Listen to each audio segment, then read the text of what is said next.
Ayan, isang mapagpalang umaga sa inyo mga katanim. Ay, tayo nandito ulit sa, sa ating bukid at tayo unti-unting nag-grass cutter. Dito ako mamaya sa pagka yung sobra ng init.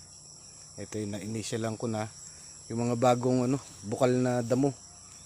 Kailangan ng mag-grass cutter kagad at napakalago. Napakabilis lumago. Ito yung inasarol natin noong nung tag-init. Ngayon, ang bilis. Ayan. Ngayon, dito naman tayo sa ating tundanan, mga katanim. Talagang matindi ito.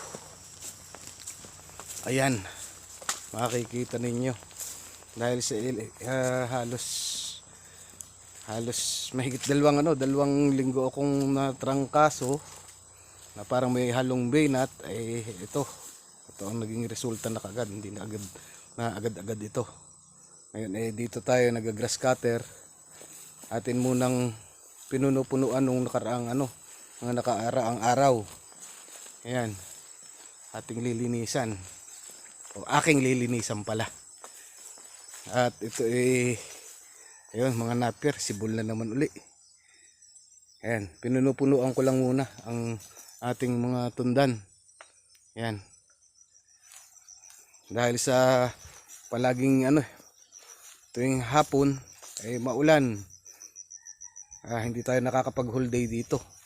Ayan, makikita nyo, ating pinuno-punuan lang muna yung mga tundan para makapag karga ng kaunting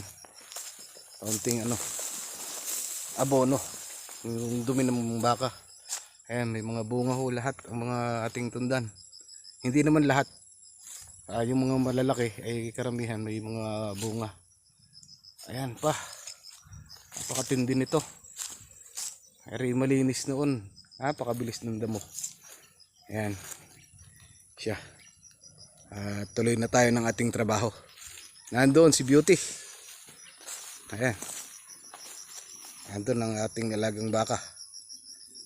Okay, tuloy na lang natin mamaya at tayo mag-grass cutter muna ulit.